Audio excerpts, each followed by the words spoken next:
মা বোনদের জন্য কয়েক মিনিট আমি একটা হাদিস বলছি। অনেকেই মনে করেন আমি নামাজ পড়ি, রোজা রাখি, তাহাজ্জুদ পড়ি, কালো বোরকা পড়ি, আমি নেককার মহিলা। না, আপনাকে আল্লাহ জান্নাত দেবে না। আপনাকে জান্নাত দেবে যদি 4টা গুণ আপনার ভেতরে পাওয়া যায়। 1 নম্বরে, স্বামী যখন বাইরে থেকে আসবে, দুনিয়ার সব কাজ মেয়েদের জন্য তখন সব নিষিদ্ধ, সব শেষ। আপনি স্বামীকে সময় দেবেন, এটা আপনার আসল কাজ। এরকম বউ আজ বাংলাদেশে নেই, এই কারণে অনেকে পরকীয়া প্রেম করে।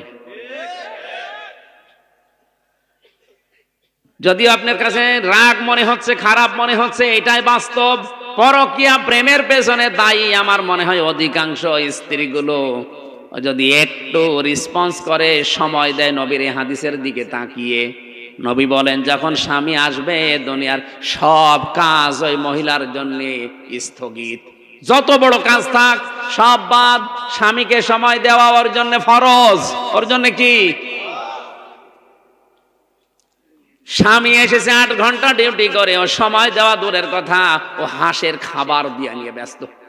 তোর হাঁসই বড় হয়ে গেল, ওই হাঁসের গলা টিপে মেরে ফেলা দরকার। দ্বিতীয় নম্বরে, যে স্বামী যেটা পছন্দ করে ওটা যদি জায়েজ হয়, আপনার জীবন থাকতে ওইটা পছন্দ করা লাগবে। স্বামী যদি পছন্দ করে যে আপনি হাতা কাটা ব্লাউজ গায়ে দিয়ে স্বামীর সামনে থাকেন, কোনো অসুবিধা নেই। স্বামী যদি পছন্দ করে আপনি চুল ছেড়ে দিয়ে স্বামীর সামনে থাকেন, কোনো অসুবিধা নেই। আর যতগুলো চুল আপনার স্বামী দেখবে অতগুলো সওয়াব হবে। স্বামীর চুল না দেখিয়ে উনি মেলায় যাচ্ছে চুল দেখাতে।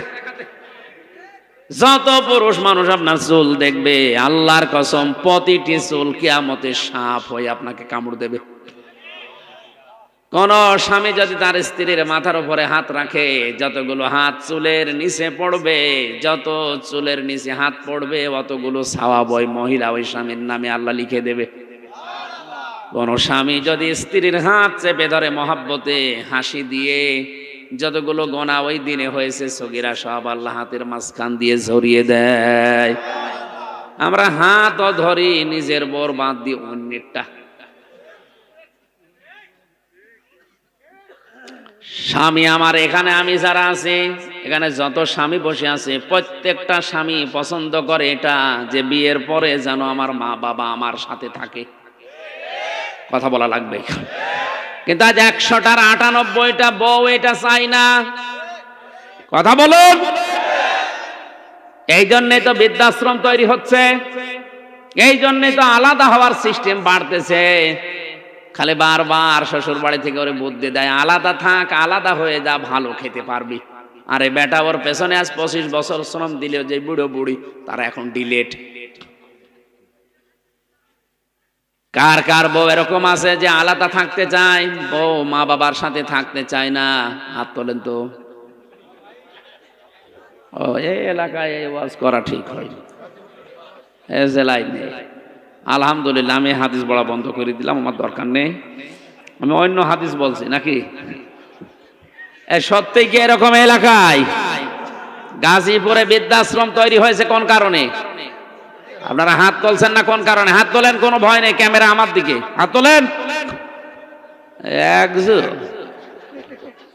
তাও সে হাত তুলেছে, ও মুরব্বীর বউ বেশি আছে কিনা সন্দেহ। ও তো বউ বেশি থাকা সম্ভব না। 3 নম্বরে, স্বামীর সম্পদ এবং তার সন্তানকে দেখে শুনে রাখবে, ইসলামের পথে চালানোর জন্য চেষ্টা করবে। 4 নম্বরে, স্বামীর মনে দুঃখ দিয়ে কোনো কথা, কোনো বরদোয়া দেওয়া যাবে না, এটা হারাম।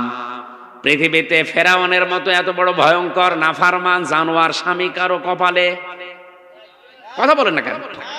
কি জানোয়ার ছিল, নিজের স্ত্রীর হাতে পেরেক লাগিয়েছে, পায়ের ভেতরে শলাকা লাগিয়েছে, কপালে পেরেক লাগিয়েছে, আর মাথার উপরে গরম তেল ঢেলে দিচ্ছে। কোরআনে কারিমে আল্লাহ একজন মহিলার নাম দিয়েছে যাকে আল্লাহ জান্নাতে একটা ঘর বানিয়ে দেবে। ইযে ক্বালাত রাব্বি বিনিলি ইনদাকা বাইতান ফিল জান্নাতি ওয়া নাজ্জিনি মিন ফিরআউনা ওয়া আমালিহি ওয়া নাজ্জিনি মিনাল কওমিজ যালিমিন। ও গাজীপুরবাসী, এটা ইউটিউবে কালকেই ছড়িয়ে যাবে, হাজার হাজার মহিলারা এটা শুনবে শিক্ষা নেওয়ার জন্য। ফেরাউনের স্ত্রীকে আল্লাহ ঘর এমনিতে বানিয়ে দেয়নি। এটা অত্যাচার যখন তার স্বামী লোকজন দিয়ে করাচ্ছিল, আল্লাহ পাক জান্নাত পাঠিয়ে দিলেন জিবরাইলকে দিয়ে, ধরো তুলে ধরো। হযরতে আসিয়া জান্নাত দেখার পরে খুশি হয়েছিলেন, ডাক দিয়ে বলেছে, মাবুদ ওই জান্নাতে তুমি আমার জন্য একটা ঘর বানিয়ে দাও, যে ঘরে বসে বসে সব সময় তোমারে দেখা যায়। তুমি আমার এই অত্যাচার দেখে, আমার উপরে জুলুম দেখে রাগ করো না, মন খারাপ করো না। আল্লাহ আমার উপরে যে আমার স্বামী লোকজন দিয়ে অত্যাচার জুলুম করায়, এই জুলুম থেকে তুমি আমাকে বাঁচাও। লক্ষ্য করে অনাজ্জিনি, একালে টান আছে, অনাজ্জিনি মিন ফিরআউনা ওয়া আমালিহি অনাজ্জিনি মিনাল কওমিজ যালিমিন। যাদেরকে দিয়ে জুলুম করায় এই জালেমদের থেকে, আর আমার স্বামী ফেরাউনের জুলুম থেকে তুমি আমাকে বাঁচাও, কিন্তু আমার স্বামীর উপরে তুমি গজব নাজিল করো না। এত বড় কঠিন অত্যাচারের পরেও তিনি স্বামীর জন্য বরদোয়া দেয়নি, মন খারাপ করেনি, উল্টা পাল্টা ধারণা দেয়নি। আর আপনি একটা সাবান কম হলে গালি দেন, উল্টা পাল্টা ধারণা করেন যে জীবনে তোমার সংসারে কিছু পেলাম না। আপনি মানুষ, আপনি মনে করেছেন আমি নামাজ পড়ি, রোজা রাখি, কালো বোরকা পরি, তাহাজ্জুদ পড়ি, আমি জান্নাত পাবো না। জান্নাত চারটা ফরজ কাজে মেয়েদের 3 নাম্বারের কাজ এটা, স্বামীর মন জয় করা লাগবে জায়েজ পন্থায়। এত বড় অত্যাচারের পরও স্বামীর নামে বরদোয়া দেয় না, অথচ আজ হাজারো মহিলা স্বামীর মনে দুঃখ দেয়। উল্টা পাল্টা কথা বলি, নামাজ পড়ছো, নামাজ আছে, নামাজ শেষ, সব ব্যর্থ করে দেবে আল্লাহ। আপনার দুনিয়াও ধ্বংস, আখিরাতও ধ্বংস। এ পৃথিবীতে আর একজন মহিলাকে আল্লাহ নিজে সালাম দিয়েছেন শুধু স্বামীর জন্য, ভক্তি শ্রদ্ধা থাকার কারণে, হযরতে খাদিজা।